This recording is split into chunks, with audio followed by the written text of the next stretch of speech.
This person accurately leaked, not even predicted, leaked that he had spoken to Bungie developers and that he knew about this prismatic subclass. In that same post, the second paragraph, he said Destiny 3 was, I don't know, in development under codename Payback. I'm still in contact with some of my sources. I can't share everything, but here's what I can.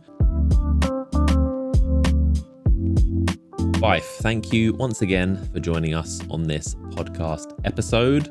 Today, a lot to talk about, a lot of good stuff. I think probably the most positive news to talk about in a long time, which is good. I think the past 6 months, I guess technically since even Lightfall, it's been a lot of gloomy news and a lot of just not great outlook. So I think most of us had the belief that Final Shape would be good, but now I think probably the best news we've received in a while. But a lot to talk about today, Final Shape wise. Even Destiny 3 has emerged again as a topic, as it always seems to.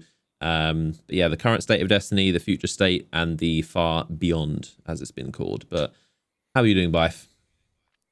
Doing really well. I got to echo what you're saying about the change in sentiment too, because if you exist online terminally, you can really see the headwinds change of everything. Yeah. I think it's really clear from the start too. Bungie needed to elevate the game, they needed to evolve it, and they really needed to absolutely blow us away. And I think that there are some things people could potentially have predicted for Final Shape, such as, say, a new enemy faction or race to face off against, but there are some things that absolutely no one was expecting, and it's all of these, all wrapped up in a bunch. So, yeah, that has absolutely raised the bar, and I think that's what they needed to do. So, yeah, great news on that front. I'd say the community is mostly setting the course for positive sentiment right now, and that's really nice to see. Yeah, I think very unanimously. I mean, across YouTube comment sections, Twitter or X, Reddit, which can be quite rough, and has been even Instagram comments. It can be rough. It can be really rough. Especially in what was it, October, November, around the layoff time. That was hands down the no exaggeration. We've seen this community and online sentiment for the whole decade, so we know we've got a good gauge. That was the worst. It was just Bungie cannot do anything right, and they were just it wasn't good. I don't think I've seen sentiment that bad since Curse of Osiris, and it feels definitely like it was worse than Curse of Osiris. Yeah. And that's saying something, because Curse was the last time when the franchise really felt like it was lost. Completely screwed. And that was before they even announced the Final Shape delay. But we all knew from the leaks and was it Jason Schreier, the insider articles that came out that were also talking about their revenue and the player retention issues and just all kinds of issues. And then I've also heard a lot of sentiment. A lot of people are saying about how back against the wall Bungie is the best Bungie. How when Bungie is really forced to, as I think you would hope they would be, when they're under pressure, they do seem to, we've seen it with Destiny 1 launch, obviously a great game, but just lacking a lot of areas, a lot of criticism. And then Dark Below was, I think if you're a hardcore player, it was seen as good, but then after House of Wolves, it kind of faltered a little bit, and then Taken King blew everyone away. And then Destiny 2 launched, the same thing, Curse of Osiris, and then Forsaken blew everyone away. Beyond Light with the whole vaulting and sunsetting, not good times, and then Witch Queen comes back. So it's kind of this, every time Bungie is in a really rough spot and players aren't happy, they do seem to always pull it back. So it seems to be kind of after Lightfall, which was quite mixed and criticized, and after all the layoffs and Q4 last year, now seems to be again that pattern of good times, and Bungie's recovered. So if you give them enough time, they do seem to be able to recover. But it's definitely been a turbulent, strange time. Turbulent times. I will say this as well. I think it's also down to I'm going to harp on about this point, which I think I've harped on about a bunch, which is that we, as a community, need to stop thinking of Bungie as one group, if that makes sense. We need to firmly divide Bungie into the group of executives at the top who are making lots of the important calls about whether something goes or doesn't go, versus the actual developers day by day. I think overwhelmingly now, especially with the layoffs conversation and the revealing discussions that have happened after that fact, it has become very clear that lots of the hindrances that have put Destiny back have been due to management failures. And there are moments where developers make mistakes, inevitably, but it's much easier to make mistakes when your timelines are screwed because you've been put under pressure in another manner. And it's a lot easier to make those errors and those mistakes on a regular basis if management is bad. So there is the point where we need to separate that discussion. I think you're right at the core of it, though, because, when they're backed into a wall, the executives are reminded yet again that they don't necessarily know best and that it's actually the core developers and the players who know what they want out of the game. And that, I think, is where some of the best stuff gets made. Like they sat back and took their hands off the reins, allowing the narrative team back in the days of after Beyond Light to create the content they wanted leading up to things. And we got Witch Queen and the seasons that preceded it. To this day, I still praise Season of the Chosen, Season of the Splicer, the Witch Queen launch. These are some of the best story moments that we've had, and it all comes out of pressure, but I think it also comes out of letting the devs cook and not getting in their way. The moment you try and interrupt it, it screws the whole process. So they just got to let the devs be devs, basically. They've been cooking, and they cooked. It seems quite. Everyone seems a little bit surprised. Like, how have they done this in like an extra 3 months? In an extra 3 months, so we had Final Shape was revealed. What was it, last August? And it was very kind of lackluster. It was just kind of. It was cool. It was just like the. I would say I was whelmed. Yeah, right? Like Inside the Traveler looked cool. Sorry, go on. It met like the minimum bar of what you would expect of it, right? Yeah. Like, I don't know. This needed to really blow the doors off, and it did not do that in that first reveal. Yeah, it really wasn't anything like spectacular. I think the main thing was people were hoping there'd be a new subclass, like a sixth element, the red one, which has been kind of just rumored and potentially leaked, but no one really knows and talked about. And it's likely it'll happen eventually, but we were hoping that would be a thing, and it wasn't. But then they did say around, like, once they were kind of addressing all the backlash, they did say that they weren't happy with the reveal of Final Shape, and they were kind of basically wanting to do it again, which is basically what they've done. And within the 3 months of obviously it being delayed, they've somehow come up with kind of a new subclass, which is technically, it's not a new element, it's not a new like subclass, but it in a lot of ways it kind of is very new, because it's a combination of things that can't normally be combined. So it's actually like, technically it is very, very new, but obviously it's not a new element, it's not a new damage type. But the way they've done this, and even like, the animations, the transcendence, the kind of the pink super bar, it is a lot of new stuff, a lot more than I think most people had expected them to be able to do in only 3 months. And even just to the fact that is there confirmation of that, or is that just is that rumor mill going around, or is that of the fact that it was made in 3 months because of the delay? I don't think it was made in 3 months. I mean, obviously it wasn't, because that surely that can't be I hope that's not the game dev timeline. Otherwise, that's terrible. I mean, because, oh wow. I guess 3 months since the delay, but I don't think they had this made around last August when they initially revealed Final Shape. I don't think they had it made and then were just saving it. I think this got done, if I was to guess, somewhere like September, October, November. But I guess 3 months is probably like, I don't think they started this when they announced that it will be delayed. But I don't think, and would you agree that they didn't have this made when they initially revealed Final Shape, because they would have showed this, because obviously they want as many pre-orders as possible. I disagree, because the reveal has never given all of the details away. They gave some salient story stuff, but with the way that this loops in narratively, I think they have to have had this planned, and they just didn't want to reveal it until it was later down the line. Because, I mean, like, take a look at the initial reveal for Forsaken versus the E3 trailer, right? The initial reveal for Forsaken was just a bunch of gameplay jargon for us core players to say, hey, we understand what you guys loved about the original. We're getting you back on board. We're moving all of this to better systems and new stuff. We didn't know anything about Cade dying until E3. Take a look at that parallel, right? You have parts of it that you absolutely will talk about in advance. So the initial reveal of Final Shape, that was that Cade would be returning. But when it comes down to everything else, you don't announce all the gameplay details necessarily. I mean, even D2 launch, they tried to keep the third element of each subclass secret at the launch of Destiny I agree 2, with that. despite the fact that we basically all knew it was going to be there. So, yeah, no, narratively speaking, this stuff gets written way in advance. It's got to have been a part of it, because Transcendence alone, I think, is too big of a deal to make it so that you just created it out of nowhere. Like, the actual idea of Transcendence and the way that needs to link in with gameplay had to have been written prior to this. When do you think it was? Yeah. Do you think this was like all like originally part of the plan? Do you think when they revealed it in August, because that's the only thing I kind of doubt. I think they came up with this after August, but do you think, like, where in the timeline would you put it? So when it comes down to narrative stuff, they're writing things years in advance, right? So like Witch Queen's core story idea and everything behind it, we know at very least that had been well beyond finalized by the time they were even talking about Witch Queen. So like these things are done in big narrative beats with time before even like a year and a half out from the expansion.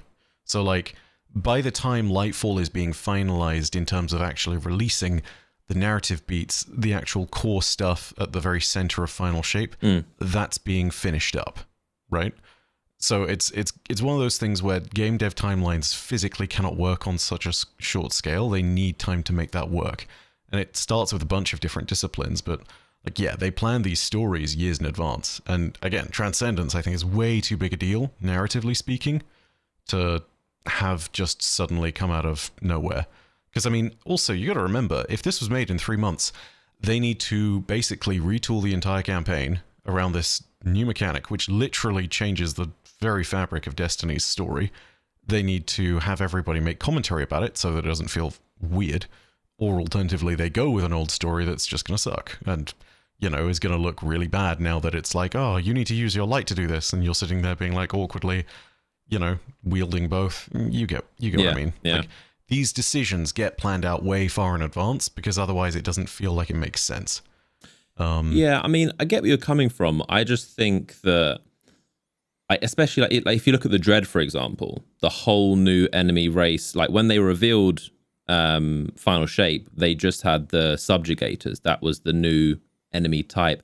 I just feel like if they had this stuff made before August, they would have shown it, because they want as many pre-orders as possible. Pre-orders were kind of like they want absolutely as many pre-orders and as many people to be excited for this big send-off as possible. I don't think they would hold anything back. Like, it's like a lot of people talking about the were after it was revealed, they were disappointed there was no new red subclass, and some people were thinking, well, maybe they're just keeping it as a surprise. But then I agree, and a lot of people also thought that if there was a new subclass, they would want to tell you that, because they'd want to sell and advertise and market, hey, there's a new subclass. So my thought process with that is that I just think that if they had a whole new enemy race and a pretty much newish prismatic, I feel like they would have shown it in August. And I think this came about, again, I have no idea about development timeline. I'm just speculating here. I feel like I have to disagree. Yeah. From every single conversation I've had with a game developer, that's not how the dev timelines work. Like, this stuff needs to be done well in advance, and it may not have been ready to show, but yeah, there's no way that this stuff wasn't planned out. That's fair. Case in point, there were new subclasses shown, and granted, it's not new elements, but it is actually the new supers and the new subclass aspects and things that are attached to them. And as it turns out, those are the core supers for each of their respective elements on each class when using Prismatic. So the Void Titan Axis is bound as the Void super that you use if you go with Void super in Prismatic on Titan. So, like, this was basically an element to it that had to have been thought out. I imagine that some things clearly aren't ready to be shown. And also, it's not unlike Bungie to hide things and keep mysteries around, because ultimately that's kind of still at the core of what they want to try and do. I mean, do you remember Shadowkeep? We literally had an expansion with like the Scarlet Keep on the forefront of it, and we thought, oh, Hive-based Return to the Moon, yada yada yada. And in the first mission, literally breaks the entire thing by saying, no, it's actually about this pyramid ship. I mean, I think story-wise, yeah, but I feel like when it comes to like big gameplay stuff, they don't normally keep that as like secret. Normally, they just, if there's something that would get people to pre-order, they want to show that and make sure people are hyped. And maybe they just plan to reveal it later, but I just, again, I don't think, maybe I was like, I wasn't phrasing it properly. I don't mean that they just literally came out with this in 3 months, because that timeline definitely doesn't add up. But I just feel like at the bare minimum with the Dread, for example, I feel like if there were those flying bats and all these new enemies, they would have put that in the initial trailer, which we all agreed was lackluster. And Bungie said, we thought the reveal was lackluster, so we want to try and like do it again, and we're going to delay it so we can make more stuff. But yeah, no, I fully get what you're saying. I think maybe they had some other stuff, or maybe it was planned for episodes, but I do think that a lot of this stuff has been come up with in the extra time that they've had. But either way, this is a significantly better reveal than what we had last August. 100%. Significantly. Like, yeah. I don't know how much extra they cooked up with that delay, but they wanted to get the final shape to a point where it was blowing the doors off instead of just being called good, not great. So yeah, something inevitably has changed and something has definitely shifted. I just don't know what that would end up being, but I'm pretty sure that it couldn't have been prismatic and all that other stuff. Because 3 months... Either way, yeah. Yeah. 3 months in game dev time is vanishingly short amount of time. Yeah, literally what I was about to say. Like, to your point, 3 months is not a lot of time. And even when it was announced, a lot of people were also saying, like, what really can you do? Like, 3 months is not a lot of time in game dev time. So what really can they do? If it needs the time to delay, like, we're not going to get a whole new crazy thing. So there's only so many things you can do in 3 months time. But yeah, the subclasses either way have been, I think, a unanimous success. I mean, I was kind of like imagining that some people might be like, oh, it's not a new subclass, it's just kind of like retooling other things, but I've seen just unanimous praise. I think people are just really excited for this, which is like just good to see, because this is just like a custom. It's just cool that they don't have to make a whole new element to bring about this much hype, and something that nobody predicted, except for one person, which we'll talk about later, but nobody in the world, except for that one person, predicted, like, if you ask anyone about a new subclass, it would always be, oh yeah, the red one. But the thought of a subclass that just combines different elements, and you can have light and dark all at the same time, and you can just have fire and stasis and these combinations and these cyclones, it just didn't seem like anything that we predicted. And I love when Bungie comes up with ideas that aren't predictable. It isn't just like, oh, just add a new thing. It's just something that we didn't think they would ever do. But yeah, it seems like it's going to be very... It does seem like it's not. I'm sure they're going to find ways to mitigate this, but it doesn't seem the most like casual or new player friendly. It does seem quite, because it's very build heavy. A lot of countdowns, a lot of timers on your screen, a lot of, if you combine this with this, then this replenishes your this, and then this gives you another this, and you can use this perk to do this. It's very... But I'm sure Bungie is going to work on some good interfaces to just be like, oh, just try this. And obviously the subclasses aren't fully customizable. Bungie have a set combination of things that will work well together and things that aren't probably too crazy broken. So it isn't going to be as... The trailer made it look very like, what is going on? There's just so much on the screen. But yeah, I think it's just a out of the box idea. Yeah, and I think that the neat thing about it being this not quite tailored set of choices, but a very specific, narrow set of choices, is that it means you can't go too crazy in compounding some things that would make the Crucible hellish, but it still gives you a really neat set of abilities that's just ridiculously powerful under the right circumstances. Yeah. I mean, looking through some of the Warlock kits, you can get the new solar aspect, which is the Hellion, which is basically Solar Soul for casting your class ability, alongside getting Threadlings, alongside getting a Bleak Watcher, which is the stasis turret. Everywhere. So, like, you know, you have a bunch of different things that suddenly give you this little army of summons, which is a really nice little example of just what you can build into. But each on its own is relatively powerful, but together, you know, you're using a lot to get all of that out there. it's not necessarily the case that each of those compounding together would necessarily be the strongest possibility, but it is still a potent one, you know? And the fact that you can take those different bits and pieces from each subclass means that inevitably there are going to be ridiculous synergies that you find with this that would never appear anywhere else. I absolutely adore what they've done here. And, you know, I don't think it would be complete either with the idea, without the idea of transcendence. Because, like, you know, if it was basically just like, okay, you're kind of running a multi-class, I would feel a little bit boring. Yeah. But, you know, the idea of you are using light and dark It changes and then everything. going... Yeah, absolutely. It completely changes the dynamic of it.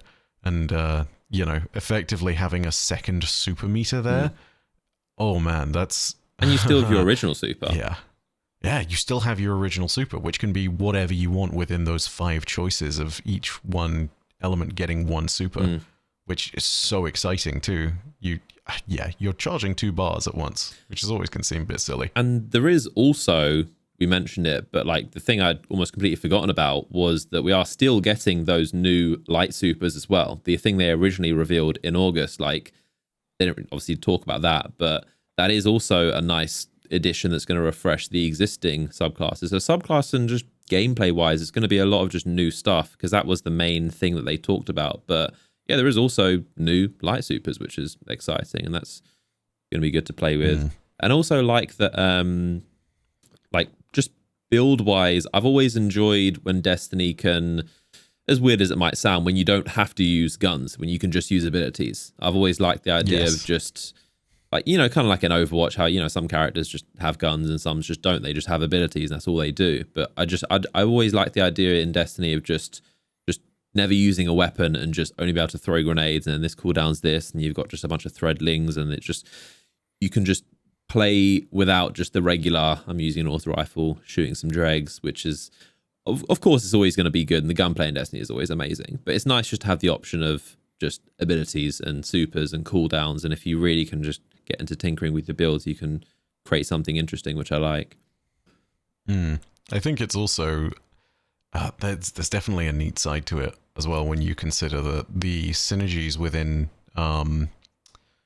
prismatic don't necessarily make everything that came before just useless. So, I mean, you know, best example of this for my Warlock brain is that if you're running a prismatic Warlock, you can't run Well of Radiance as a super. Yeah. You know, that was like, smart.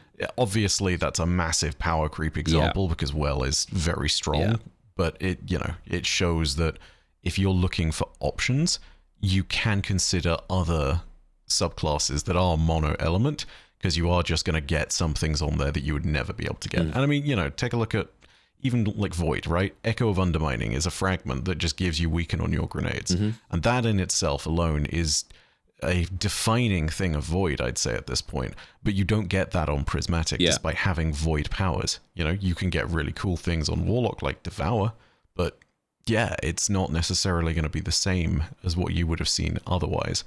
It's just, the entire thing is different, but it still doesn't invalidate the old stuff, which I absolutely love. You know, there's always going to be a place for the old, and there's definitely going to be a place for the new. Yeah, like I've always been a huge fan of Void. Is just my favorite subclass by a mile. Just all the Devour and Suppress and Weaken, and just even the like the Gyrfalcon and the Collective Obligation. I still love that. I don't know whether other people think it's not too great, but just the ability to just devour, it's just such the way it all just combines.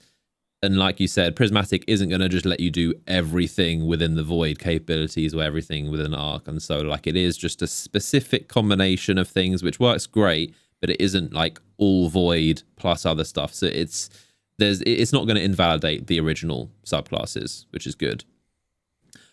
But then there's the other like huge part. Well, there's also the on the topic of perks and combinations, there's the exotic subclasses, which is cool, which basically gives you the perks of it's instead of your exotic armor piece, but it gives you 2 exotic armor piece perks, but about a half power. Some of them might be a little bit more, maybe less, but you basically get 2 exotics, a hybrid mix and match. And it's all random rolled. God. Yeah. Wow. That also adds a whole nother layer of, especially with Prismatic, it's just like that. the combinations make ridiculous. my head hurt. It's So what's amazing about this, which I don't know if was picked up on, and I need to get clarification on myself because I need to look at this again. When they showed off one of the Titan exotics, they showed off one perk that it had, which was clearly a Titan perk, and then they showed off the second perk, which was the perk of Ophidian Aspect, which is a Warlock exotic. Yeah. Other classes. So these are perks pulled from other classes, which I mean, yeah, that's the thing. Yeah. Where do you begin? Yeah. I mean, what was another one that opens I saw? up ridiculous things. Can you imagine a Warlock with Hoil, as in part of Inmost Light? Yeah, I'm trying to think of some others. But man, there's you can basically take exotic perks from other classes, which is it's also in the theme of just breaking the game and just changing the rules and just be like, yeah, like why not? You can just have perks that you're just absolutely not meant to get, and you can have just Titans going invisible, and it's just really opens up the doors of combinations of perks, which has always been Destiny's strong point, but I think it's just going to get even more. I can definitely predict some broken builds, some patches, some disabled this perk as well. We didn't account for this being added with this, but it's part of the fun. You know what I'm waiting to see? I'm waiting to see the day when a Titan picks up the Worm Husk perk on their thing, because Titans, obviously you activate your class ability, You get more health. You get more health. But Prismatic Titans get Thruster for Arc, which is where you get a little momentum boost in a direction of your choosing. So suddenly that became incredibly potent all on its own. And it's, that's just really silly to sit there and think about. But yeah, the combinations go completely wild, and it's even better if you're someone who plays all three, because suddenly you're sitting there and you're looking across the different classes to steal little bits and pieces from other people's kit. Mm-hmm. I want to see the full list when it comes out of every different kind of perk that you can get on those exotics, because the combinations here are going to go completely wild. Yeah. I really cannot wait to see what they do with this. And the fact that it'll interact with Prismatic as well, which already provides a stupid strong foundation, it's going to be a phenomenal thing to see. The only other thing I hope is that they have good cosmetics for these class items, because as an exotic you can't change them, so it's going to need to be looking good. What do you mean, Otherwise, like ornaments or? Yeah, ornaments, but also just the ability to sit there and shade things appropriately. Sometimes things will go in Destiny and they don't apply shaders, all that good stuff. Like, let people make these class items their own, because if they're building into them, it's theirs. There are many like them, but this is mine. Yeah, that is a good point, because mainly the hunter cloak is quite like big and bulky. It's good looking, but if you have every hunter using it, then every hunter would kind of look similar, because the cloak does take up a lot of space, and the Titan Mark's also quite big. The Warlock Bond is small, so you can still look very unique with that. But the Titan Mark is also quite it's like a big dress looking thing. So yeah, you'd hope. I'm sure they would have lots of ornaments. I mean, I'd imagine through Eververse they've probably got planned a lot of different ornaments that will add customization, because kind of like going back to like Iron Banner or Destiny 1 faction days, when everyone is forced to use a class item, everyone can kind of look a bit samey. So you'd hope that there's some ways for people to look a bit more unique, because everyone's obviously going to be using the exotic class items. But then you also have the second major part of Final Shape, which is the new enemy race. Completely brand new. Like, this is the most new enemy we've ever received in Destiny. Like, we had at first the Taken, which are kind of new, but they're still obviously existing enemies, just black and reskinned, and obviously they're Takenified. You had the Siva, which is obviously Fallen, still very modified, very cool, like very unique, but they're still Fallen. What was it? The Scorn, yeah. Also very like, to be fair, like Scorn was basically like a new enemy type. They're just behavior wise, what they do, how they behave, the Screebs, they're very, very new, but they're still Fallen. Technically, they're still technically Fallen, and there may be a bunch of species that we've fought before that are part of this new enemy faction, but I think it's fair to say that they are so twisted and so beyond what they used to be. This isn't just like they're undead Fallen with slightly wrinkled skin. Yeah. This is like, nah, these guys have been twisted, and there's a pyramid block on that guy's face. Like, but even the bats, the Grims, the Grim. The Grim. Oh, They are completely. Like nothing. They look like those little dragons that you used to see on Venus. Remember those with the wings?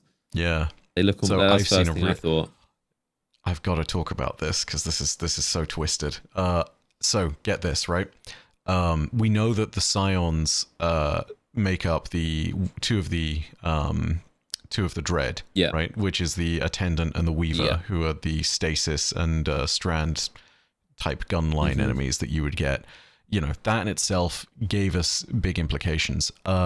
With the Husk, which is the sort of melee rushdown enemy that you would get, sort of similar to a Hive Knight or a Gladiator. Get this, right? They have 3 fingers and they have 3 eyes. Physiologically speaking, the Weavers and Attendants look somewhat similar to the Scions in terms of just like they have the same number of digits, same number of eyes. Hive also have 3 fingers and 3 eyes. And what's even creepier about this is that when you kill a Hive, occasionally its worm bumps out of it, right? Because that's what the Hive are. They're a compound creature. And when you kill the Husks, a Geist spawns, which looks like a Hive worm. Yeah. So, like, the implication of these things being incredibly twisted beyond recognition is there. And the scariest one is the Grim, which is why I wanted to bring it up. Because nobody knows what that is.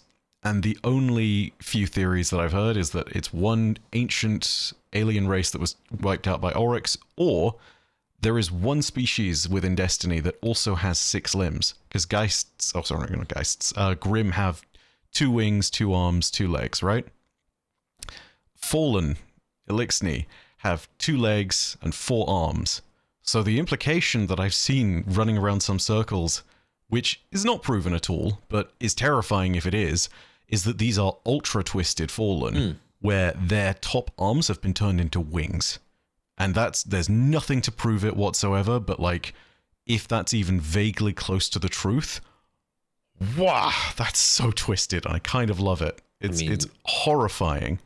Terrifying it makes to sense think about. with the Witness and him just twisting and slicing and just making new shapes and new forms.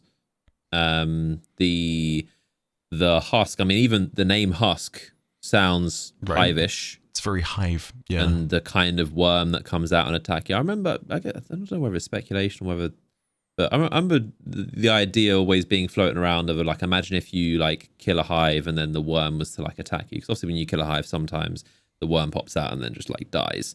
But it would be cool if the worm attacks you. But yeah, it does seem, it does kind of seem Hive-ish, but as also we've said, it's definitely not. It's completely transformed into a new thing. It's not just like, and even though the Scorn are very cool, they're a very cool like new enemy. They're still Fallen, whereas these guys are just completely new. This isn't Hive acolytes versus Taken acolytes. This is if you put these two side by side, unless you did a closer examination like that, you would not sit there and say these things are the same. Yeah. Like, this is not a corporate wants you to tell the difference between these two pictures kind of moment. This is, oh yeah, no, this one does not behave like it used to, or does. I don't know. It's, yeah, the entire thing is that this is a completely bespoke looking group of enemies, which is such a refreshing thing for Destiny. And, new ways to have to worry about fighting too. Like, I don't think people realize quite how annoying Weavers are going to be just yet. Yeah, Weavers and Attendants seem... Dude. DPS phases, getting pulled out of a well. That's all I'm going to say. Like, that's all people will need to hate Weavers. I mean, Scions in general are quite annoying, especially with the little flings you up into the air. Yeah. But yeah, these seem like just twisted, even more irritating Scions. Yeah, the Attendants and Weavers seem... Is it the Weaver, the one that pulls you? The Strand one. And then you got the Subjugators, which they're kind of like, aren't they supposed to kind of hang back and they kind of summon more enemies, and they're kind of like they're sort of the field commanders, but they're based off of Rulk, which Witch Queen raid boss. They kind of hang around and play it. Strut. Yeah, I hope they donkey kick. I really do. just for how iconic that was on like the day one attempts of Valve the Disciple that everybody was doing. Rulk is one of the best enemies. Yeah, he really is. And honestly, I'm glad to see that, like, within the canon of even the Witness's own forces, Rolk is sort of honored in that sense, because it was such a phenomenal enemy type to see just as a raid boss, and seeing it now as these mini bosses of the subjugators, who inevitably are also going to be things like strike bosses or the bosses of dungeons or just encounter bosses in raids. It's going to be so wicked to see these things up close and to see how they fight. Because, Rolk was iconic, and these things step into its shoes. And you still got the Tormentors, obviously, I guess, based off of Nezarec and the big lumbering little mini bosses. So they're always still fun to see. But yeah, completely brand new enemy type for the first time in literally ever. Like, again, we've gone through the Siva, the Scorn, the Taken. They're all kind of new. But these guys are just brand new, which is good and fitting for an expansion like this, and also just kind of makes the expansion feel more just unique and real. When you're just fighting a new enemy type, like when you're fighting Cabal again, it's just kind of like it's cool. Like even in Lightfall, obviously Callister, Cabal had a reason to be there, but you're still facing Cabal. They're a different faction, the Shadow Legion, but a new coat of paint is nothing like literally just a new pair of wings in the case of the Grim, like, there's no comparison. Kind of like how Forsaken felt. Like in Forsaken, being on the Tangled Shore against this Scorn, it makes it feel like you're fighting whole new things and Screebs and just different types of enemies. So when you're in the Pale Heart and you're facing these flying bats and these Weavers and Attendants and Subjugators, that it's just going to feel like, I'm not just shooting dregs or hive, like, which is fine. And obviously there will be, we've seen there are, I think, is it Taken, Fallen, not Fallen, Taken, Cabal. I looked back through the trailer, and I've seen every enemy in there. I think maybe not Vex, but I don't know. I've seen every enemy. Yeah, I saw Fallen in there under House Salvation colors. I saw Cabal in there under Shadow Legion colors. Like, it looks as though either the enemies are being brought in as more of the Witness's forces, or it's doing that thing of what they said is happening with the environment, where basically these enemies, much like the environment, are being pulled from the Guardian's mind and their recollection. Yeah. So you're fighting Cabal or Fallen in this location because historically that's where you used to fight them. Yeah. Which also implies that the Dread are sort of a end of campaign sort of, how do I best put this? You'll definitely see them throughout each mission, but it'll get denser and denser the closer you get to the Witness's monolith, which I think is absolutely the way to do it as well, because you can have them make that surprising introduction, and then the deeper it gets, the more their influence spreads and the more the darkness festers. And I think that's absolutely the way to draw it out. And I think especially we would assume that the Dread will be the main enemy of the raid, which would be very cool. Like, yes, if this raid is what it appears to be, like just a bunch of different encounters and different phases of the Witness, where the Witness is probably like 3 or 4 different bosses, like maybe fighting him in different forms and different types, or maybe it splits into different precursors or different beings and you have to face them. I would imagine it's just this giant Witness in all these different forms raid, but being in a raid and fighting Cabal or fighting Hive, like it's quite familiar. The Taken are always cool, but fighting against a brand new enemy type, because we've always learned how to defeat these enemies, but when you're in a raid and there's Weavers and Attendants in the raid pushing and pulling you, that's going to be just make it feel so much more fresh, I think, which is good. Yeah.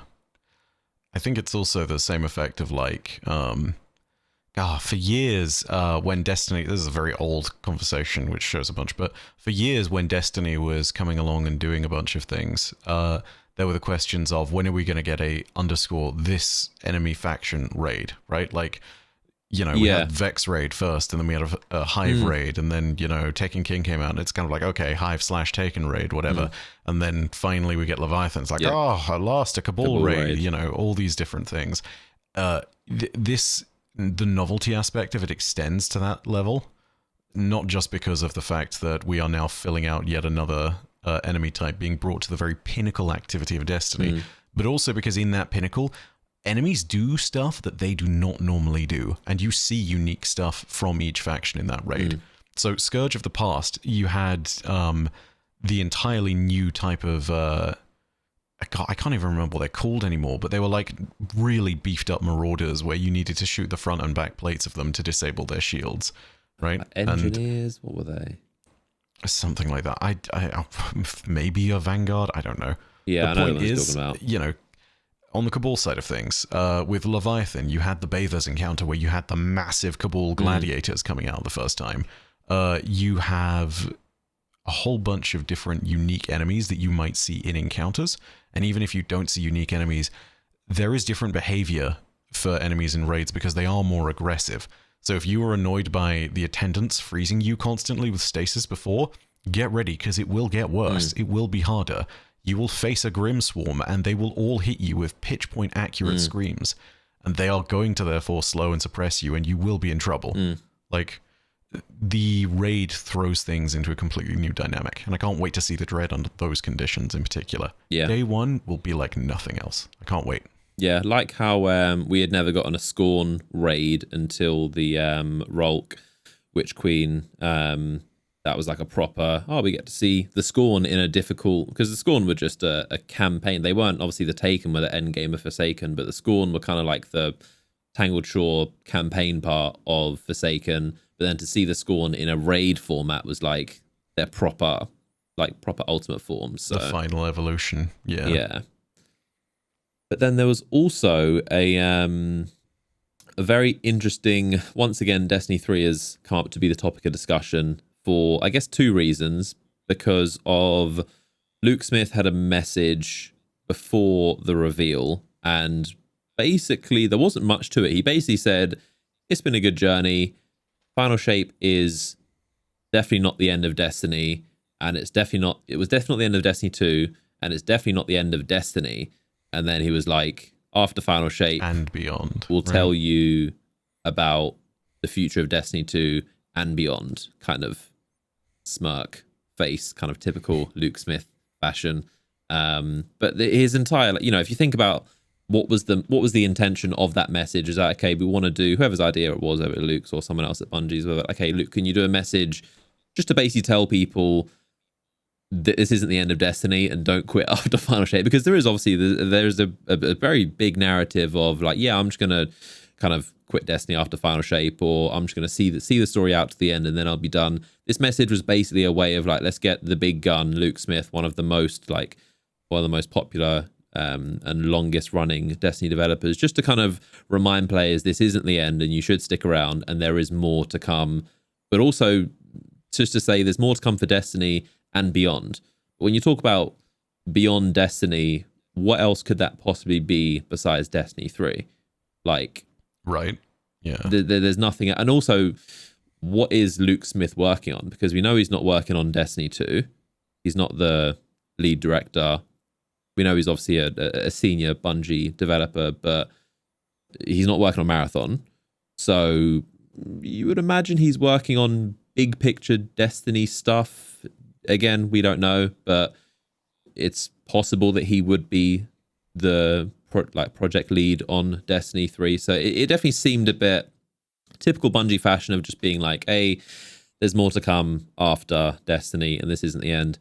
So that was an interesting message and definitely got a lot of people to think, beyond Destiny 2, is there a Destiny 3 coming? Yeah, and I think also there are two things definitely leaning towards adding a little bit more weight on that statement just from the outsider's perspective, which is that I think Destiny is a franchise that is in need of a reputation reset again. A fresh start.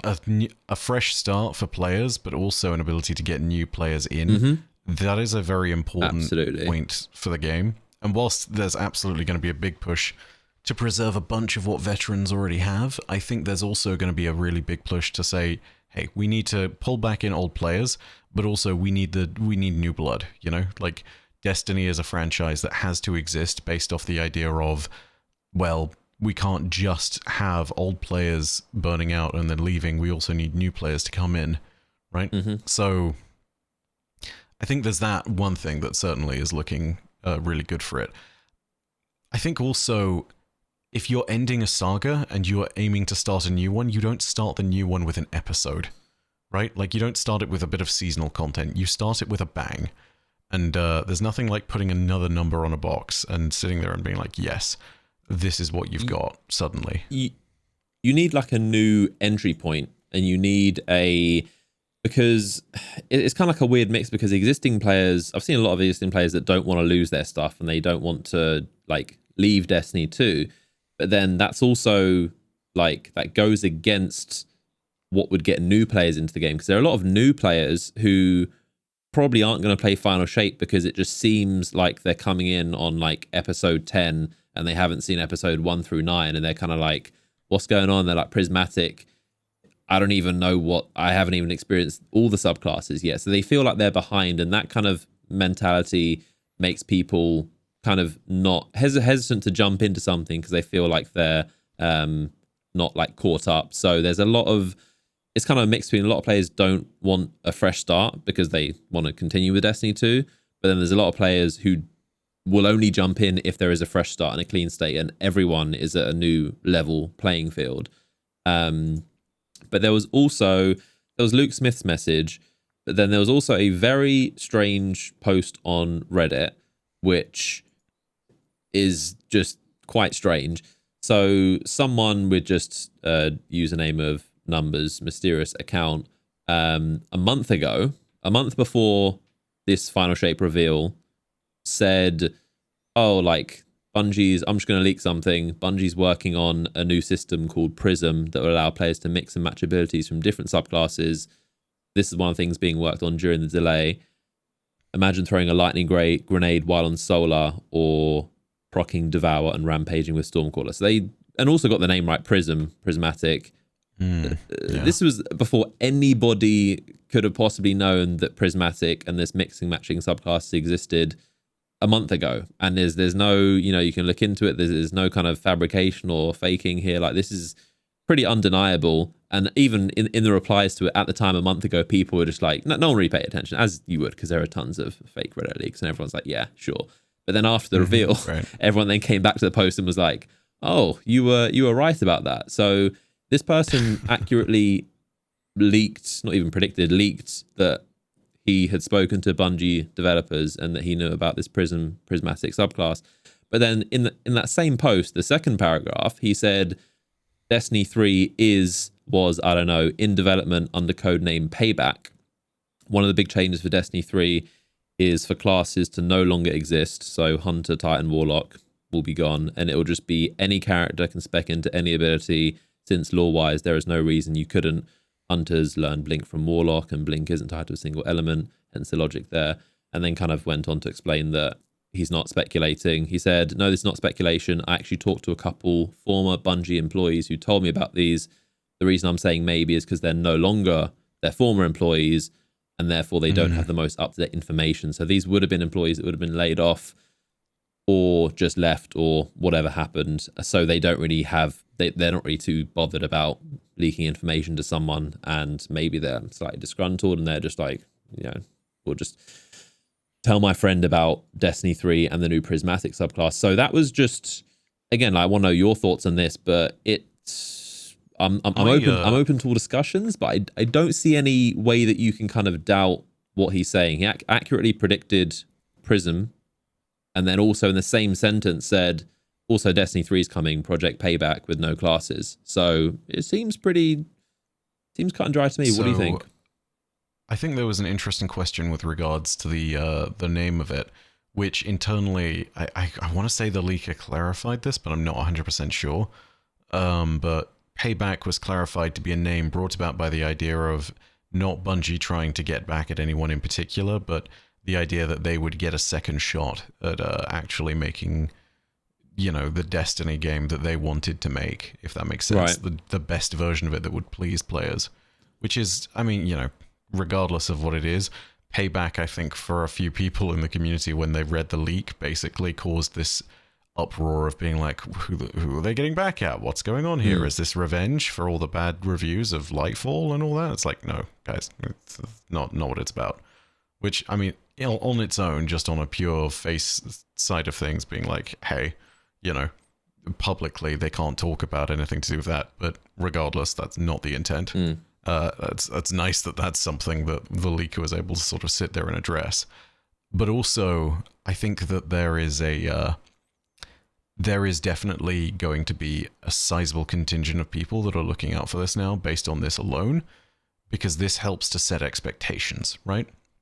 Like, if you're already ending a story, ending a saga, doing all that stuff, and people are now being given this new opportunity to jump in with a potential Destiny 3 on the horizon, having that expectation set and ready means people, even subconsciously, are sitting there getting ready to say goodbye to Destiny 2. And not necessarily to the franchise as a whole, but to just the idea of what they currently have and to embrace a new system, you know? Cataclysmic events, narratively speaking, also help to do that. I know I was ready to say goodbye to my D1 vault the moment I knew that Gaul had destroyed the tower.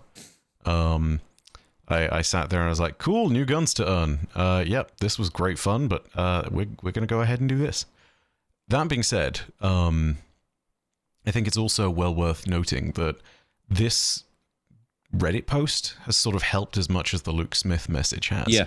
Which is to sit there and say that, hey, continuity for Destiny still exists. Because I don't know about you, but for the last year, the background chatter has basically been people asking, what is the next expansion? Why are they not talking about it? Why are they not talking about doing a new raid midway through the year?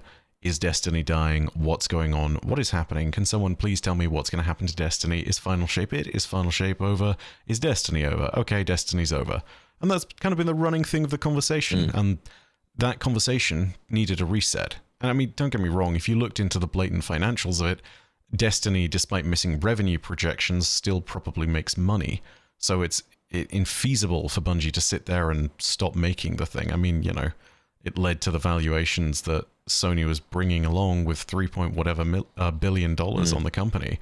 And, you know, that's not based on Lightfall's revenue projections. It's based on when Destiny's at its best during Witch Queen. But regardless, it still brings you to that same conclusion of financially, it makes no sense for them to discontinue Destiny and just call it quits and put all their eggs in the marathon basket, you know? So, like, this was going to happen, but the narrative still persisted.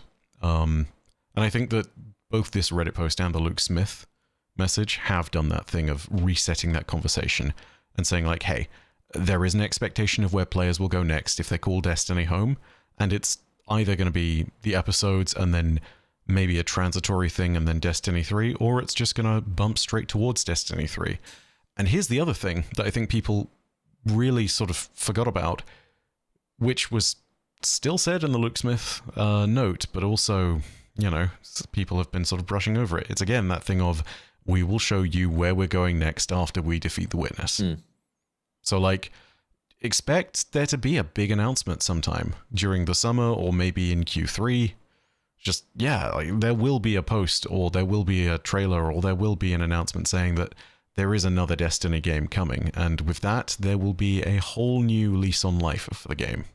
And I think, selfishly, I really like these kind of leaks because they're not, like, spoiling stuff. They're not kind of ruining what developers are working on. It's just nice to know that there's something happening, just something to look forward to. And I think just from a Bungie perspective, just I would, as a Bungie player, I would, again, selfishly, I would rather know sooner rather than later if there is a Destiny 3 in the works. It doesn't have to be a trailer. It doesn't have to be any talking about what's in it. But I would just kind of, again, selfishly like to know, is there a Destiny 3? Like, I don't really like that that's a mystery because it's just so many players are rightfully so just ready to quit and ready, just kind of, they don't really anticipate a future for Destiny. And I think that's kind of something that, again, maybe not everyone agrees, but I don't think that's something that you kind of want people to be thinking that Destiny 2 is going to end. I think that's also why Luke Smith wanted to come on specifically at the beginning of that reveal, just to be like, hey, I've got nothing to say besides this isn't the end of Destiny, so there's more to come. I can't really tell you what, but just there's more to come. But it's just nice to know, even unofficially, that there is something on the way. And I do think, I wouldn't be surprised if after we beat the Witness, you know, the typical final cutscenes that they do, that they just tease at something weird. The same way we first saw the pyramids and we first saw the Witness. I would definitely imagine they've got some really just cool cutscene of some just weird thing happening. I mean, who knows what's even going to happen, whether the universe is going to end or get reset, or the witness wins or loses, or what happens, what the end state of Destiny is. But there were two. The person that made these Reddit posts did make 2 more posts since then, just to clarify. And he said, as far as payback, this is what you were saying, Bife, about seen some speculation about the name, basically not to read too far into payback, and set the record straight. Codename payback does not mean we lose in the final shape or after the 3 episodes. The internal codename for Destiny 3 is not a reference to any story events. Rather, codename Payback refers to Bungie getting payback against themselves by creating something they hope that everyone will love. It's kind of like an internal thing. I don't know if there's any plans for Destiny 2 items to carry into Destiny 3. And then they also said, which is quite interesting, Destiny 3 is Destiny 3.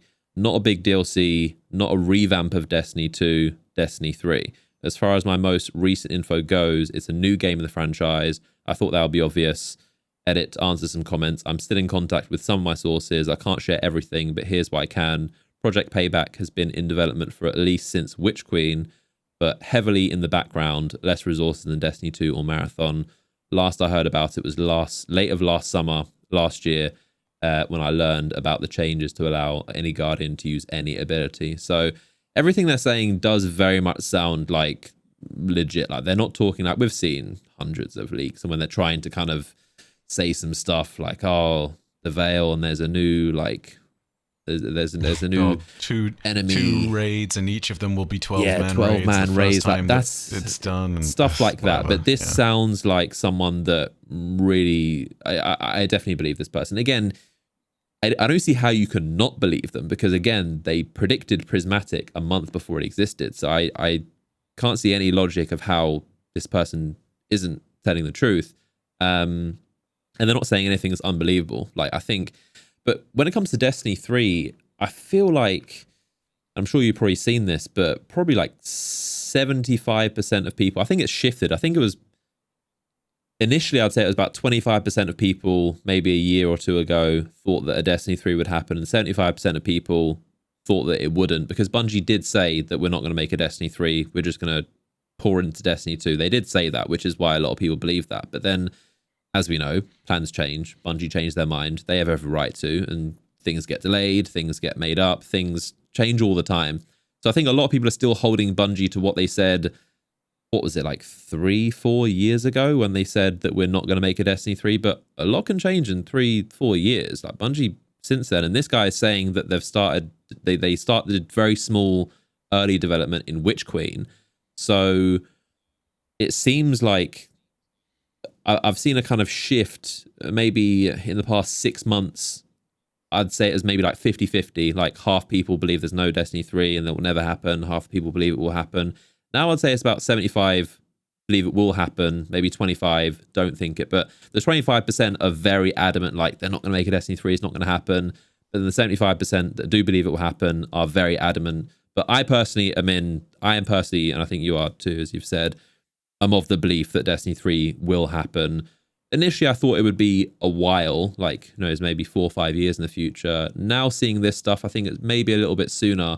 But I think just, we can talk about gameplay, we can talk about narrative, we can talk about subclasses.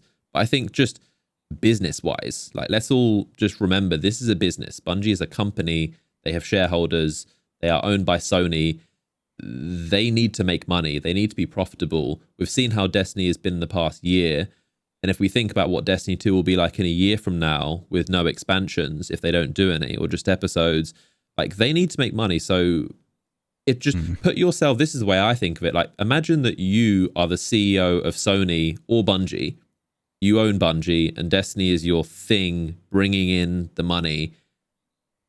Would you not want to make a Destiny 3? Like, sure, it's going to be difficult. I'm saying it like it's just easy. Like, oh yeah, it's just click your fingers and make a Destiny 3. But you would want to make a follow-up to one of the most successful games in history and in your company's history. Yeah, the game that has practically defined live services and eats most of the market comparatively to a lot of the others that are around there. Like, games launched today that fail purely based on the fact that people refuse to play them. Mm-hmm. You know, like, obviously there is a big competitor out there now with Helldivers, Yep. but I mean, more credit to them. They're off there doing their own thing and having fun with it, which is what you should really be doing on the side of it. But Destiny still brings its own unique flavor. And I think that the lessons that have been learned, hopefully, from Lightfall will now be able to be implemented for the development of D3. I pray, I hope.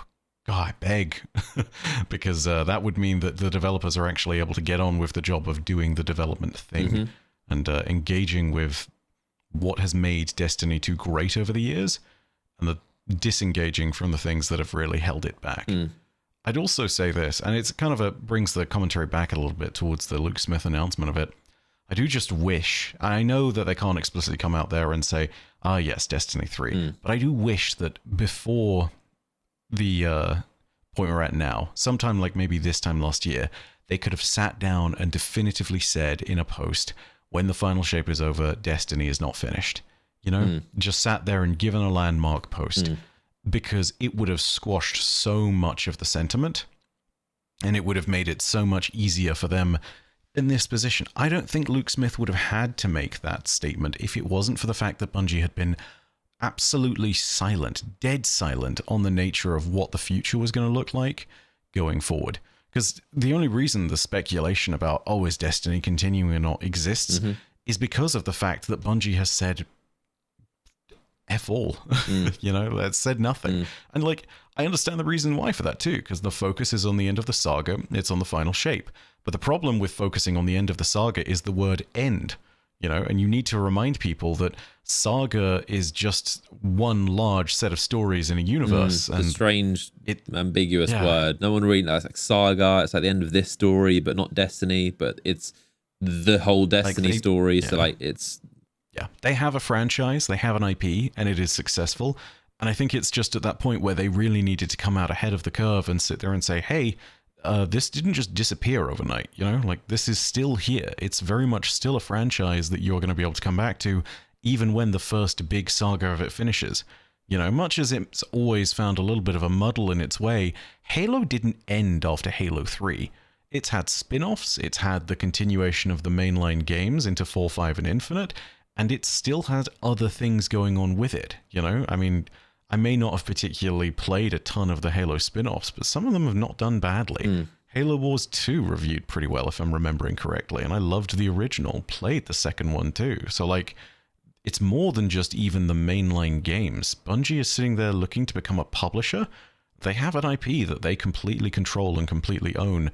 They should be looking at doing more stuff with that. So, ultimately, yeah, like, Destiny isn't going anywhere, but it's just one of those things of sitting there and reminding the community, because we are so very insular when it comes to our stuff, right?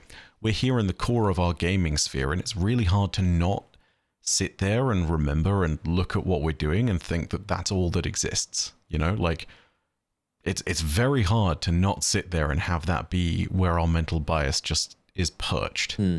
So it's good to shake the branches every once in a while and actually remind ourselves of the reality of, like, no, this is a big IP, this is a big franchise. It has made Bungie a multi-billion-dollar company. So, like, you know, like, let's not ignore the idea that this is going to be around here. Like, the Funko Pops are still getting made, guys. Like, it's not going anywhere. Yeah, they're in a weird position because they've been communicating the narrative that this is the end of, like, the saga, whatever saga means, in order to make people, like, hyped that, there's going to be a conclusion, like a big Avengers Endgame, like, we're going to get a conclusion to the main enemy of Destiny. But then at the same time, you can't say that without also making people think, well, is that the end of the game then? Because if the main enemy is gone, then what else is there? So it's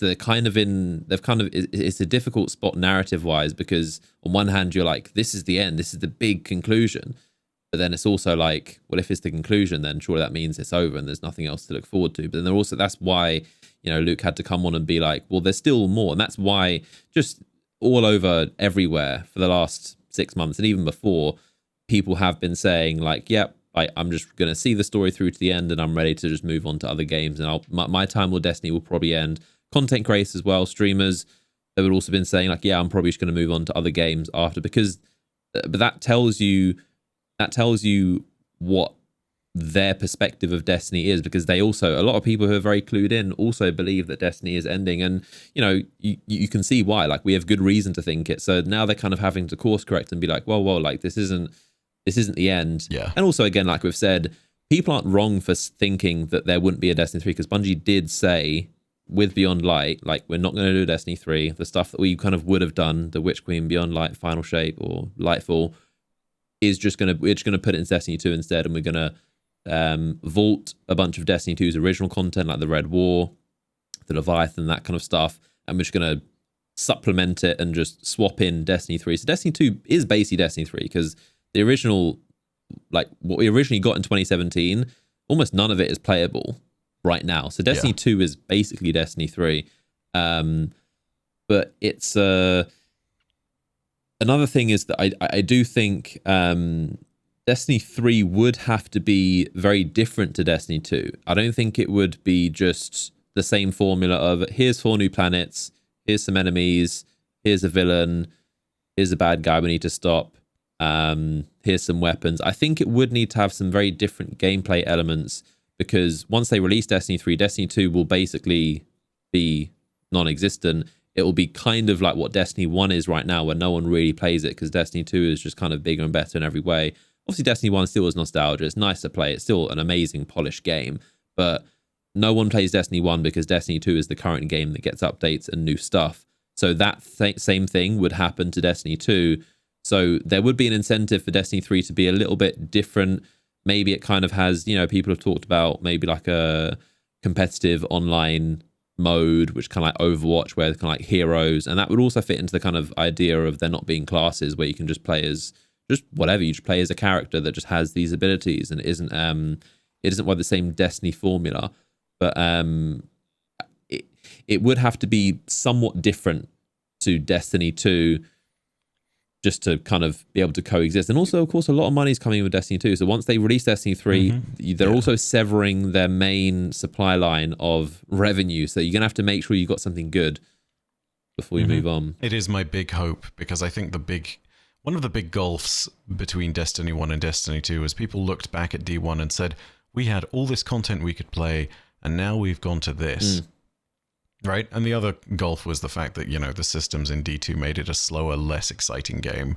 Like Super took 5 minutes to charge, whereas you could charge it in the space of 1 minute now with all the buffs and changes. Weapons were just completely nerfed into the floor and did practically nothing exciting. There was nothing to chase. There was nothing fun going on with them. So, there was a lot of system errors going from 1 to 2 initially. So getting those things right is really important. I can't stress enough what you're saying about content being correct. Like, there's got to be a massive slab of content, and it can't just be a series of new planets, etc. Like, there needs to be that foundational change, and not just change for change's sake, because that's how you get into trouble, but it needs to be able to bring something more. And I think it needs to dynamically evolve Destiny's formula. Destiny 2, much as it was a good sequel on its first release, I think it's fair to say it's not really an evolution of what Destiny was, right? Like, it was a continuation of Destiny. If you wanted evolution, look at Final Shape, I'd say. Like, you're taking the idea of subclasses, I mean, maybe even Beyond Light for that point, for Subclass 2.0, but you're taking the idea of taking any of your abilities and just doing whatever with them. The ideas of transcendence, adding a new enemy race, adding an entirely new system by which you play, reworking the way that players interact with their builds using exotics. Like, these are the things that represent more of an evolution, and even those I don't think represent the kind of big evolution that Destiny 3 would need to pose in order to be enticing for players. So it's about, there's got to be a massive increase in landmark content when Destiny 3 releases. But I would also say that, you're completely correct with regards to how much they need to release, whilst it's also the case that you can't just throw the baby out with the bathwater, right? Like, there is genuinely good stuff in D2 that works, and we need to have the devs identify what that is and keep it. Sure. And that's not to say it's an individual exotic, because that's too narrow of a focus. I'm saying there are systems that work. the way that subclass synergies fit together, the way that you can build around certain items, and with the mod system and the artifact and everything else, you can come up with something coherent and really powerful. You know, these are the things that can function. So let's go ahead and just keep these together and make sure that you keep the good and transfer that over and at least use it as building blocks for what's going to make D3 fantastic. Yeah. It would need to be a much more different shift. There would need to be much more of a different evolution from Destiny 2 into 3 than there was from 1 into 2. Because 1 and 2, it was just like a giant expansion kind of it was, you know, still a new game, completely new planets, but still the same enemies, same guns, same format and structure. And obviously they only had a couple of years to make it. It was very much, you know, rushed and, as we know, kind of delayed a little bit. But Destiny 1 into 2 wasn't that much of a shift. It was just like a bigger, better, more of the same. But obviously they just expanded stuff. Like Patrol was just much better with like adventures and lost sectors and flashpoints, and it was just much more expanded. But Destiny 3 wouldn't, I mean, it wouldn't need to be like crazy whole new thing. It would still have the Destiny formula. Thus, it would still be called Destiny 3. Otherwise, it would be called something else. But it, yeah, definitely would need to be a big step up, not just a Destiny 2.5 kind of step up. Yeah. You know what I'd want? And this totally runs against the grain of it being a looter. So maybe this is something where I'd receive things being like, this is not the kind of direction of evolution that's necessary. I'd love to see them narratively evolve it so that it's a little bit more like Mass Effect in terms of just the pure story aspect of it, you know? I'm not saying that you should always have a fire team of squad mates around you, but I am saying that you could definitely do a lot by having more missions where you run side by side with companions that can actually impact the battle and give you a sense of camaraderie. Like, can you imagine if you're running a mission where you need to sit there and infiltrate the Vex network and you get to choose 2 companions? Who's not picking like Osiris or Saint 14 or Mithrax to go by their side and do the thing? And like how interesting those stories and interactions can be. Because honestly, like, I think that there is now, after all of Destiny 2's time, a really strong foundational set of characters that people have have grown to love and grown to know. So I think that there's a real strength that's hidden there that they could flesh out and push into new gameplay terms. And what they do with that, I don't know, but if they do incorporate it more in that, I sense that there is a chance for them to do something great. And to really make it so that these characters are characters that you love. I mean, anyone who's played Mass Effect, right? I imagine that they're a fan of Garrus Vakarian. We have Garrus Vakarian level characters in this game, I'd say. They're just not put forefront into the actual fighting next to your Guardian. I'd say that if you expand the narrative of this alongside all the looting aspects of it, you can do something really great. Now, that's not easy, and it's always been stated before that part of the reason why Bungie's storytelling is in the more limited scope that it is because of the fact that you need a lot of stuff to work on a big narrative that goes over not just the narrative team itself, but also localizing it into the 12 or so languages that Destiny does. And then also you need to go ahead and have everything properly QA tested across all the different variants. If you are doing companions in a gameplay sense as well, then that's a whole other mess. Like, it's a big deal getting all this stuff written. Trust me, I've spoken to devs. They've told me about the nonsense that it is to actually give Destiny its time in the sun when it comes to the narrative. And the fact we get what we get is pretty damn incredible in the first place. But like, that's what I'd really want to see. And I feel like that evolution really fits to Destiny because you can continue to show like, hey, this is a universe worth investing your time in because these are characters that you can learn to grow and appreciate and really feel some camaraderie about. Yeah. I think as far as like setting and location, it's there's all of the enemies like home worlds and planets, which are all we've seen about in the lore, and I think they're all possible. Like I can't really imagine Destiny 3 just being set in, okay, here's Earth, but just like a different part of Earth, and here's Venus again, and here's Mercury. But you know, you have Reese Reborn, the Fallen homeworld. You have Torbatol, the Cabal homeworld. is it Volantis, the Vex home star, or Not- is it where they come from, or not just clear- where they colonized? Yeah, Do they? it's not clear if it's their origin point, but it's, the origins of the Vex are mysterious and potentially linked to precursors anyway. But Volantis, the 2082, the thing you're talking about, Blue star it's with the Dyson swarm. That sounds it's really a massive cool. system. It's a Vex solar system basically, and like That could be a place. Also ripe for exploration. And then, of course, Fundament. Is that still around, or is that destroyed?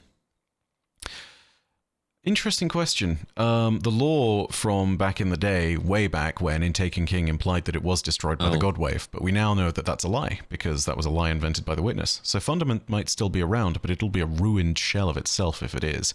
Not to mention, Rolk, the Witness, and all of the Hive basically ravaged all of Fundament's moons and Fundament itself. And the so it could still be there, and it's been billions of years. It could have changed. It could have grown back. The dead Leviathan. Who knows? Floating around there somewhere. Yeah. Probably doesn't seem like it would be a very fun, nice place to be. It seems like a pretty miserable, but would probably be quite cool. What I hope is that they give us a this is totally a pipe dream. I hope they give us a proper ship, not like a snub fighter like we're running around with in Destiny right now. I hope they give us something which is like the size of an Armada class, like carrier or something. Like you're talking about a massive ship that's capable of interstellar journeys, and it's no longer a case of we're going to things in our system. You can visit Earth, sure. You can visit Venus, you can visit Mars, but this ship is also maybe capable of, instead of near light speed jump, actual light speed jumps, and can go to places like Torobatl and to Reese and to just anywhere in between. And the reason that's so wonderful is it no longer restrains Bungie to just the solar system, which in itself has some awesome stuff which we absolutely need to explore anyway, but also it opens up tons of crazy possibilities. Like, do you remember the lore about the Drifter going to a world that's just full of darkness? Yeah, was it icy? Icy world, nothing on it except for ziggurats that had these darkness-filled predators inside them that consumed the light of the Guardians and their ghosts and stopped them from resurrecting. Like, that's a whole presage level kind of story place that you could be going, and it's got nothing to do with the system. It's beyond the edges of our solar system. So, like, if you're sitting there and looking for content to go ahead and do, go ahead and grab that. Not to mention, Keitel and Xivu Arath are going to go to war at some point. Torobatl must be retaken. She's just out there doing something. Out there chilling. Yeah. There's also the Deepen or the Aphelion. They sound pretty terrifying. Only one Awoken has survived an attack by an Aphelion, and that's your Ido, who is literally their greatest warrior ever. And slayed dragons and all that. So it's like, what the hell are they and where are they? We still have unanswered questions when it comes to the Nine and what they will see as changes and benefits from the defeat of the Witness. And then there's just other random stuff. Like, we could go through the Cocytus Apertures, which is this series of random teleportation gateways somewhere out in the reef that could take us to the realms of the Nine. On Triton, Neptune's moon, there is an undocumented species of, quote, massive fauna with pincers and many legs. So giant alien spiders. Sure. Just chilling above Neomuna on its moon. Sure. That sounds like Destiny 3 stuff right there. Like what you just said. Fauna with claws and that sounds I want that. I want that. There's so much random stuff to explore here, and I think there does need to be a big picture mystery going into things, because right now Destiny isn't very focused, and I hope that they have more of these big legends that start to resurface and show themselves in the future. Because back in D1 we had things like Saint 14 and the possibility of a Cabal Empire somewhere looming on the edge of the system. And even in D1 Vanilla, the idea of the Hive gods and who they were, or the Worm gods and who they were. All these big mythological things that have been built up and now explained, they've led us in a certain direction. I just really hope that Bungie does something important in the next few episodes and builds more of those mythologies. And gives us things that we genuinely would want to see in the next games. Gives us landmark stuff. That's what I want to see. Yeah, I saw your video about the mystery of Destiny and kind of how to rebuild that, and completely agree. It's obviously it's a byproduct of the game being 10 years old and them trying to obviously pay off stories, because the witness is something, it's like, okay, we don't need mystery, we actually want to find out like what it is. But we then need answers. Yeah, just if you go back to the Destiny 1 days, there were so many things that were just like, oh, I wonder what Osiris looks like just things like that. There were just mysteries of just Saint 14 and things you'd hear about and read about, but places you'd hear about, like the Deepstone Crypt, and just things that were mysterious. But now we've just, oh yeah, been there, we've raided it, we've been there, done that. Yep. Another place I thought of was the Distributary, the Awoken Home dimension, yeah, the Awoken and that's Home like world. a whole nother just system, like little pocket universe, I think. So that has endless possibilities. I think the Vex, we saw, I think we talked about it last time, but the Vex definitely seem like they could have some involvement with what happens after the final shape, or maybe some kind of time travel stuff or alternate timeline stuff. We saw, what was it? It was a Bungie developer in a trailer was talking about how there's a reason why the Vex haven't been very prominent, and they're going to play a role later, assuming after final shape. So the Vex could have some, the Vex are obviously time traveling and can just enter into that whole world of timelines and a different version where maybe the witness never existed, or take it back to maybe a prequel or something like that. But that could also be I think it's also worth remembering too that when it comes down to the Vex, there are characters stuck in the Vex network, right? Praedyth. So you've got like Praedyth, you've got a bunch of digital copies of the various Ishtar Ashamir. collective team members. Ashamir's now, sadly, with the Vexcalibur mission, one of the last lore entries that comes along confirms that he's now been subsumed by the Vex. Oh, so he is dead. Oh, yeah. Which is big sad, but he gave us information about the Veil before he died, so, that's, Not one of the most beloved characters. No, really not. Quite grating in his... I much prefer him being just talking to us in Morse code as a harpy. I much prefer him in that form. And then what about similar bit in I think in the Ascendant realm, Toland? What's he up to? Yes, there are characters out there in the Ascendant realm where we just don't know what's going on. And bigger than any of all that, I think, we seem to have forgotten that there's a momentary truce with her, but she's still alive now. Savathun is back. Yeah. The literal witch queen, the mother of all schemes and conspiracies and shenanigans. She's back, and she's now probably the most powerful of the Ascendant Hive because Xivu has been banished from her throne world. So it's like Savathun 2 Redux is coming along at some point. Oh man, we really do need to worry about that. I'm going to say this too, because it stuns me that more people haven't seen about this. The whole plan for us to enter the Traveler and whatnot, her plan, she made the wish with Riven for Crow to go through. So I have to imagine that there is a weird finagled plot that she has mixed in with all that requires us to follow this route. Even with the end of the universe being up in the stakes, I think that Savathun has a plan around it. She's too devious to not do that. So even if we are being delivered into the Pale Heart, and even if we do learn Transcendence and all this stuff, I still think we're factoring into her plans, which is just.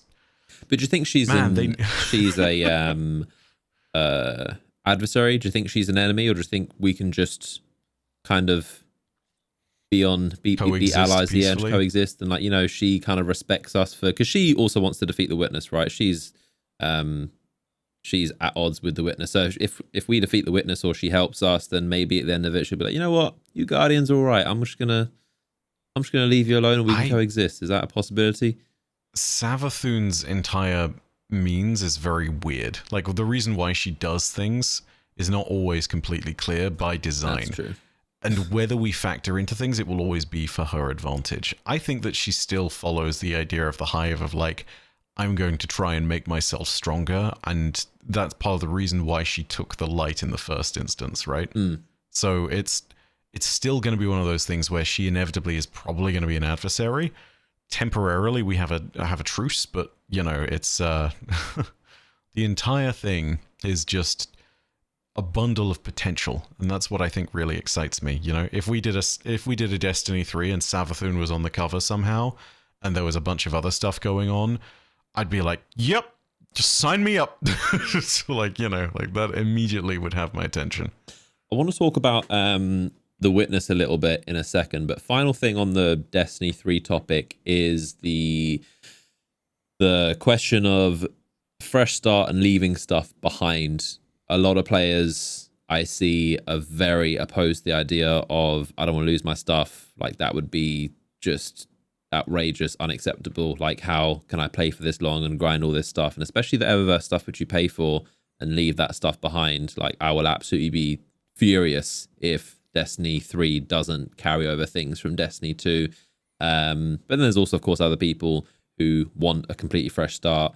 I personally would definitely be on the side of, I'm happy with a fresh start. In fact, I think it's good. As much as obviously we like our stuff, we've grinded for it for a while. Everyone likes their collectibles, but I personally, I think people really underestimate how just good a fresh start is. And just when everything's new, nobody has anything. Nobody has any just like perfect roles, and nobody has just these like just things that you've grown attached to. When everyone's on the same playing field, I think that's what makes it fun, just having nothing and restarting. It's like when you have maybe your favorite game and you just like start over again. Like when you complete it and you've got everything, yes, you kind of just get a bit bored. And it's like, yeah, I've just got maxed out money and maxed out just weapons and upgrades, and I'm just like God mode and I can just destroy everything. Like it's not that fun. Part of the fun is just beginning and grinding and having blues and being excited to get a purple like that. So where do you stand on the starting fresh? I think it's kind of two conversations. So when it comes to loot and things, I absolutely agree with you, because I think that part of the fun of a looter is progression in some sense, be that progression of your gear and the value of that gear, or your own skill, as you would have it be in the case of Monster Hunter. I would say that when it comes to cosmetics and things that have been purchased through Eververse, there is an argument to be made there. And you can't carry everything over. I think that's something that just needs to be acknowledged from the start, right? Like, there are ornaments for exotics that may not even appear in Destiny 3. Who the hell is going to remember... You know, who's going to remember the Eye of Another World exotic ornament that you got from playing Faction Rally Destiny 2 Year 1 7 years ago, and are you really going to be mad if that exotic ornament is not there? Now, granted, you had to play for that, you didn't pay for it, so slightly different conversation. Or you could have got it for free from a Bright Engram. Yeah, like, so am I really going to sit there and be on the side of someone who expects that the ornament that they got for spare rations, which may not even return into Destiny 3, that gives it the weird, like, Gambit white glow effect, is really going to come back? Like, I don't think that's realistic.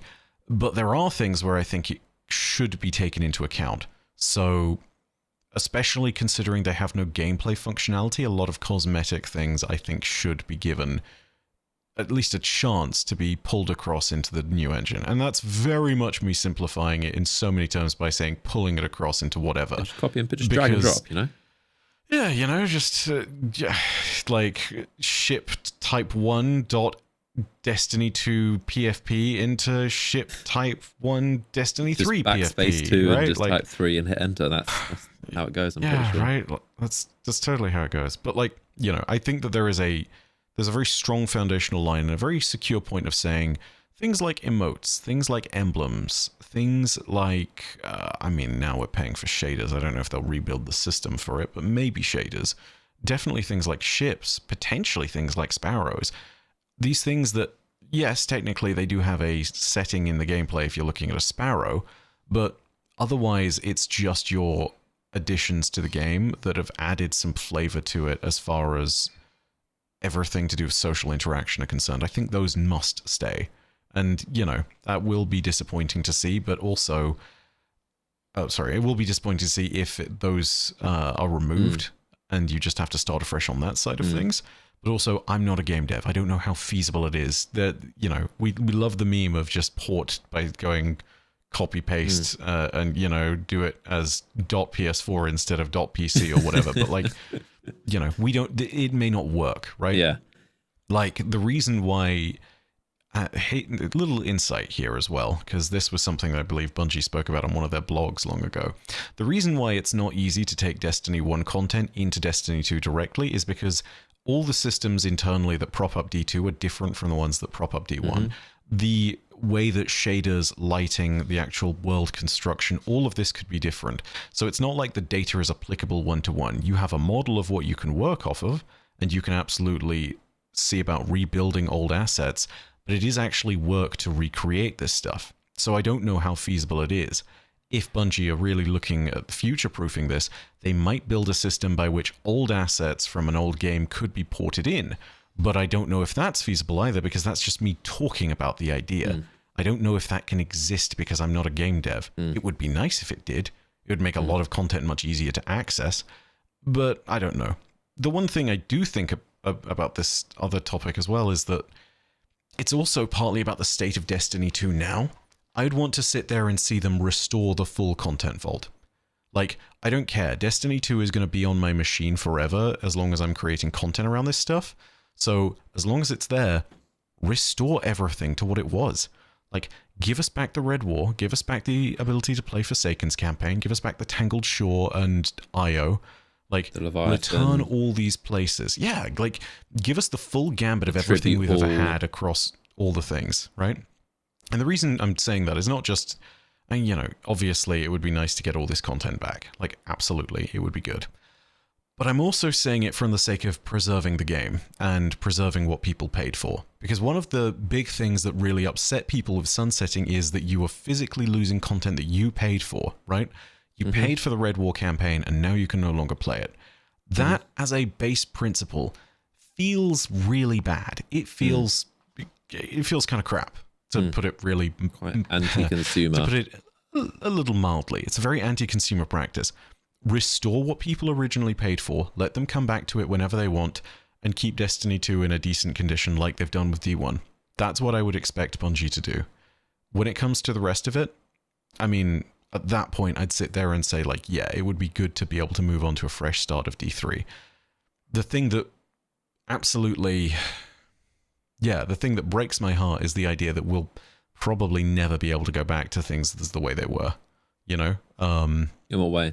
Because there is a lot of stuff that's been lost, right? Like, yes, technically all of this stuff is in the Destiny content vault and it is all saved up and there is a bunch of stuff, but there are things that we will probably never get to play again, Seasonal activity-wise, I find it hard to believe that they would add back in things like Vex Offensive, which in itself, I mean, it's not the biggest loss, but it's just emblematic of things.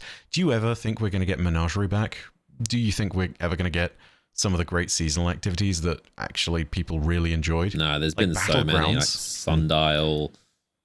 Yeah, Battlegrounds stuck around, but the, the Season of the Splicer stuff absolutely didn't. Yeah. But that was phenomenal. Like, you had the ability to jump into the Vex network, and it was an aesthetic like no one had ever seen. Like, sure, you can play that in PvP map now, but it's not the same. Like, you were literally splicing into that, and it was the last variant of it had you defending the last city. There are old raids that still haven't been brought back, like Scourge of the Past, which has some of the most unique encounters that I've seen in Destiny raids, because you're sitting there and you're fighting your first ever brig, your first ever Commodore. Like, it was a giant mecha for the first time in Destiny, and we'd never seen stuff like this. Like, yeah, I really do want to sit there, and if there is time left on D2, I want to see them use it to restore as much of the original game as they can. Because, yeah, I think there is a value proposition there that also goes quite unsaid, which sort of aligns also with the idea of why sunsetting was bad. And this is the last thing. Let's never do sunsetting again. Like, it was a travesty of an idea previously. Other games have had bloat. This is very true. Like, there's a lot of stuff going on where you will be able to come back to it after years, and maybe it doesn't work for the way the systems are now, and you can just breeze through it. But there are memories built for people in there, and part of the reason why people were so happy to see Whisper back was just the fact that they enjoyed the mission. Yeah.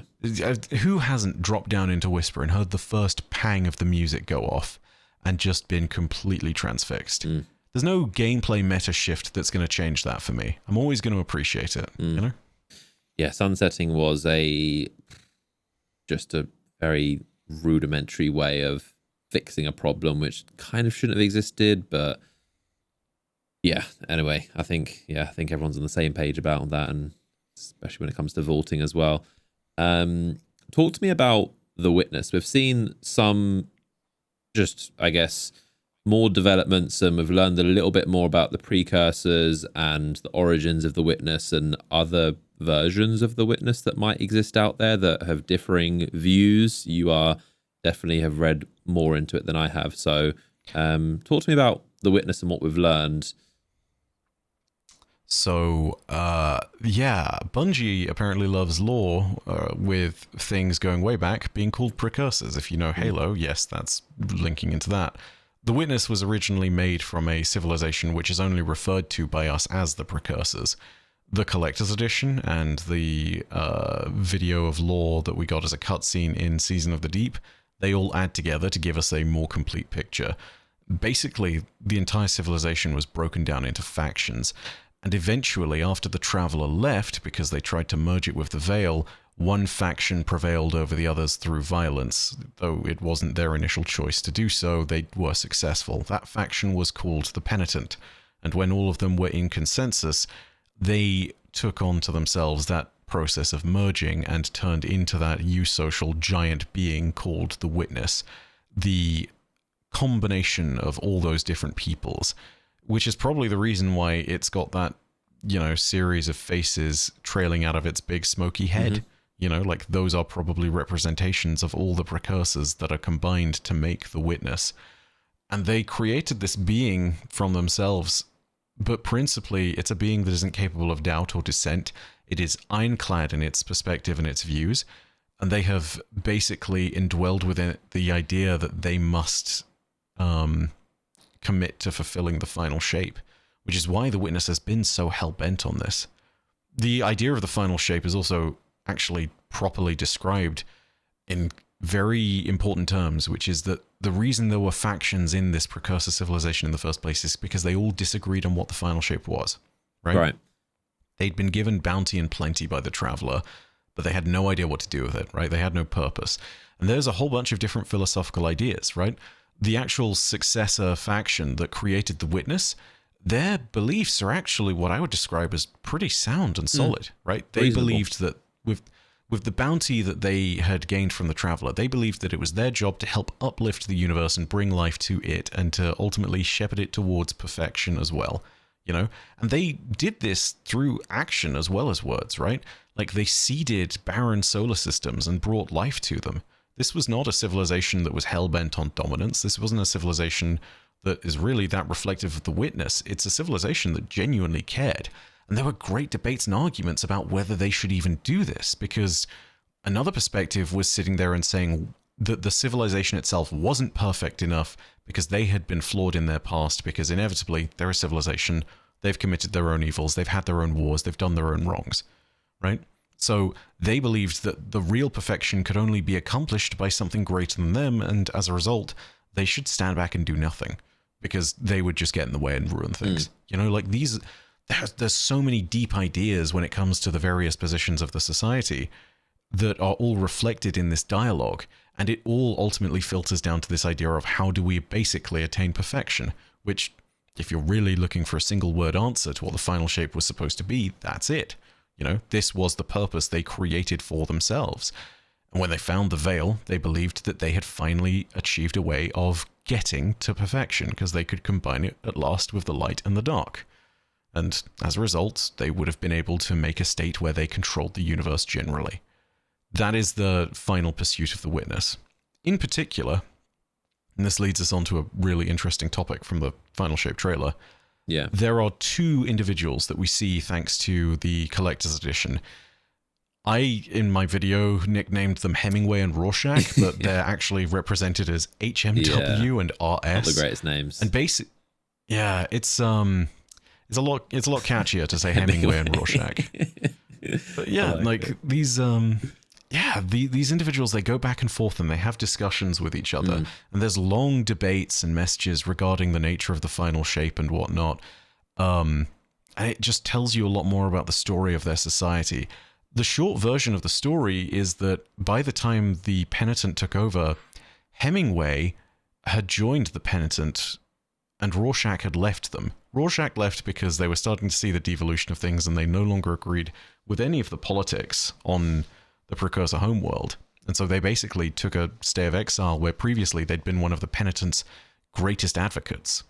And as a result, they escaped from being turned into the Witness.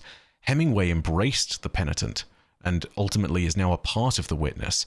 But also, in that last moment where they believe they're going to create a being capable of mastering perfection, Hemingway sends a message to Rorschach and basically says, like, hey, I doubt, I don't know if this thing is actually going to be able to achieve perfection.